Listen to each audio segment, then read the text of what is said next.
عمل نہیں کیا، اس وقت اللہ نے اس کی تعظیم رکھی۔ وہ ابراہیم علیہ السلام کے زمانے سے بہت بار، موسیٰ علیہ السلام کے دور میں، اور اللہ تبارک و تعالیٰ قیامت کے دن بھی ان میں فیصلہ کرے گا جس چیز میں یہ اختلاف کرتے تھے، جنہوں نے اللہ تبارک و تعالیٰ دونوں تفسیروں کے مطابق، خاص کر یہ تفسیر زیادہ راجح ہے کہ اللہ نے جس دن مچھلی کے شکار سے منع کیا تھا اس دن انہوں نے شکار کیا، تو اللہ جو ہے نا اس کا فیصلہ قیامت کے دن میں کرے گا۔ جہاں یہ دنیاوی سزا دی، وہاں اصل سزا تو آخرت کی ہے۔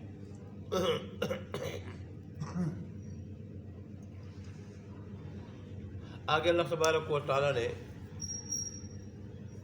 کسی کو اللہ تبارک و تعالیٰ کے راستے کی طرف بلانے کے آداب اور اس کا طریقہ بتایا کہ میرے راستے کی طرف بلاؤ تو اس طریقے سے بلاؤ، تو ظاہر ہے اس کا فائدہ ہوگا، اس کا فائدہ ہوگا۔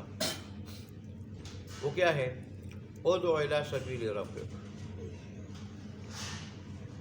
بلاؤ تم اپنے رب کے راستے کی طرف، لیکن کس طرح بلاؤ؟ بالحکمت، حکمت کے ساتھ۔ حکمت کسے کہتے ہیں؟ اس طریقے سے کسی کو بلانا رب کے راستے کی طرف کہ اس کے باطن پہ اس کا اثر ہو، اس کے باطن پہ اس کا کیا ہو؟ اثر ہو، اچھا اثر ہو، باطن نرم ہو، اس کی وجہ سے بات کو وہ قبول کرنے والا بن جائے، نہ کہ اس میں وحشت آ جائے، وہ اور متنفر ہو، وہ ضدی بن جائے، ایسا نہ ہو، بلکہ اس کے ایسا طریقہ ہو کہ اس کے باطن پہ ایسا اثر ہو، بات کو ماننے والا بن جائے۔ اللہ اکبر۔ تو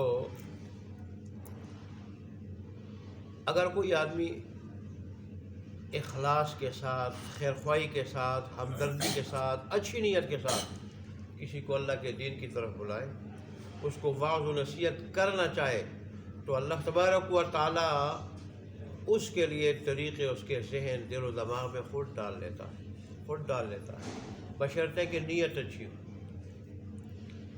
دوسری چیز والموعظۃ الحسنہ، اچھی نصیحت کے ساتھ، اچھے وعظ کے ساتھ۔ اچھا وعظ کیا ہو؟ نرمی کے ساتھ ہو، نرمی کے ساتھ،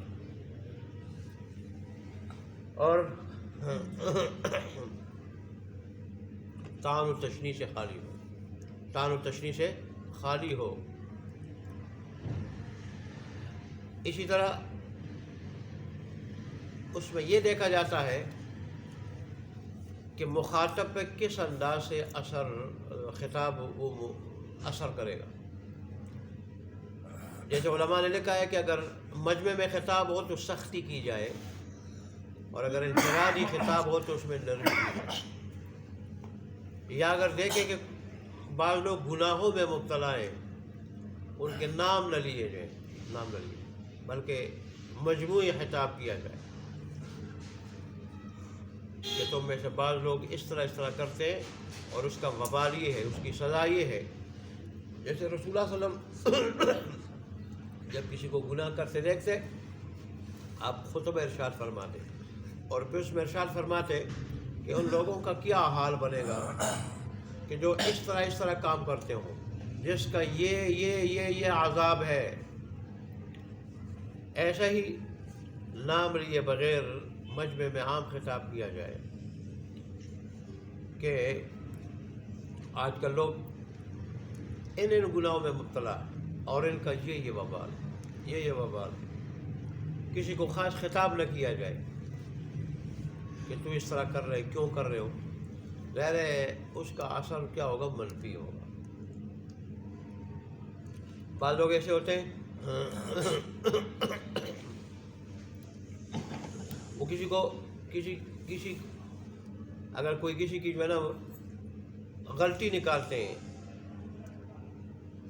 یا جو ہے وہ برائی پہ روکتے ہیں، تو مقصد ان کا جو ہے وہ اصلاح نہیں ہوتا، اصلاح ہو جائے، خیر خواہی ہو جائے، نہیں، بلکہ اپنا جو ہے نا غصہ نکالنا ہوتا ہے، بدلہ لینا ہوتا ہے، انتقام لینا ہوتا ہے۔ تو اس طرح لوگوں کے سامنے اگر کسی کو ذلیل کیا جائے تو اس کا اثر پھر برا ہوتا ہے، اچھا نہیں ہوتا۔ रसूल अल्लाह तो कभी सहाबा से मुंह मोड़ लेते थे, कभी सलाम का जवाब नहीं देते थे, मौका महल को कभी मजमूए हिसाब करके, जैसे मैंने आपको बता दिया आपको। लेकिन सहाबा भी बड़ी शान वाले, बड़े अदब वाले थे। जैसे रसूल में एक मरतबा जो मिशकात में दर्स में मैंने बताया था, फज़ाइल अमाल वाले भी जिक्र करते हैं, तो मिशकात में हदीस आई है कि रसूल ने एक कुब्बा देखा, ऊंची इमारत देखी, पूछा किसकी इमारत है ये, किसका कुब्बा है? तो बताया कि फ़लाने अंसारी का। तो फिर जब वो अंसारी, रसूल खामोश हुए, कुछ नहीं फरमाया। जब वो अंसारी साहबी रसूल की खिदमत में आए, सलाम किया, आपने जवाब नहीं दिया, फिर सलाम किया, आपने जवाब नहीं दिया, कई मरतबा सलाम के जवाब नहीं दिया, और बेरुखी का इजहार फरमाया। वो जाके उन्होंने लोगों को बताया कि रसूल सल्लल्लाहु अलैहि वसल्लम का रुख मुझसे फिरा हुआ है, वजह किया है। उनका रसूल ने एक मरतबा आपकी तरफ गए थे, वहाँ कुब्बा देखा, लोगों से पूछा ये किसका है, तो उन्होंने कहा आपका है। तो शायद इस पर रसूल नाराज़ हो, वो बग़ैर किसी कहे गया और उस कुब्बे को गिरा दिया, और फिर रसूल को बताया भी नहीं। इस कदर उनमें अदब था, बताया भी नहीं, बस खामोश हो गए।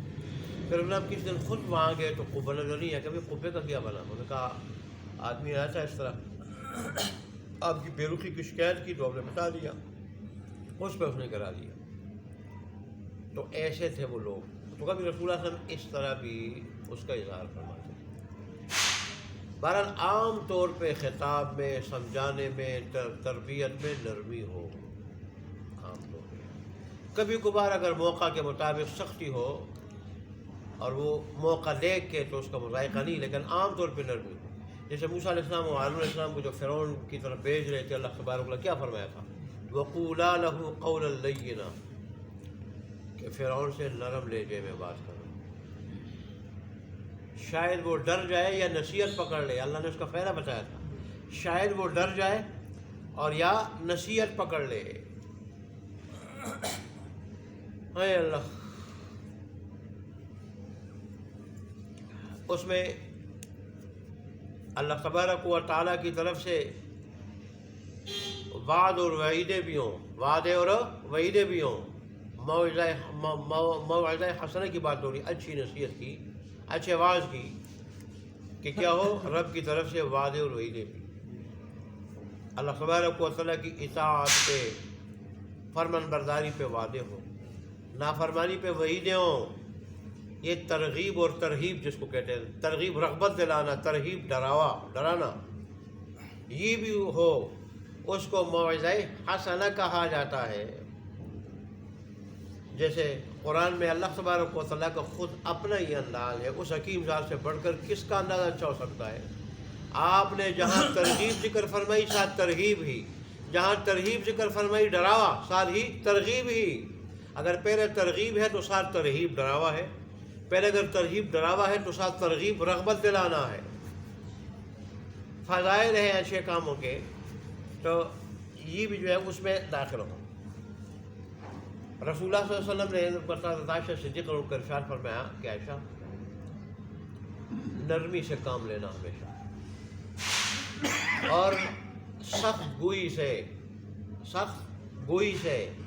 और सख्ती से और बद अखलाक़ी से अपने आप को बचाना। और फिर फरमाया कि अगर किसी काम में नरमी से काम लोगी तो उस काम को मुज़य्यन कर दोगी, आरास्ता कर दोगी, उसके अच्छे असरात मुरतब होंगे। और अगर सख्ती से काम लोगी, नरमी के बजाय किसी काम में सख्ती आ जाए तो उस काम को सख्ती ऐबदार बना देती है। ऐबदार वो वाज़ हो तो ऐबदार, तरबियत हो तो ऐबदार, समझाना हो तो ऐबदार, अगर उसमें क्या हो, सख्ती हो नरमी की जगह। बाज़ लोगों की आदत होती है, बाहर तो बड़े नरम होते हैं, आजिज़ होते हैं, घर में आके बच्चों के लिए और बीवी के लिए बड़े क्या होते हैं, सख्त होते हैं। इससे उलमा ने खुसूसी मना किया है। तो फिर क्या होता है, बच्चे ज़िद्दी बन जाते हैं, ज़िद्दी। जब तक वो छोटे होते हैं फिर मार खाते रहते हैं, जब छोटे होते हैं मार खाते रहते हैं, लेकिन अपनी बात छोड़ते हैं नहीं, ज़िद्दी बन जाते हैं। और जब बड़े हो जाते हैं फिर बागी नाफरमान बन जाते हैं।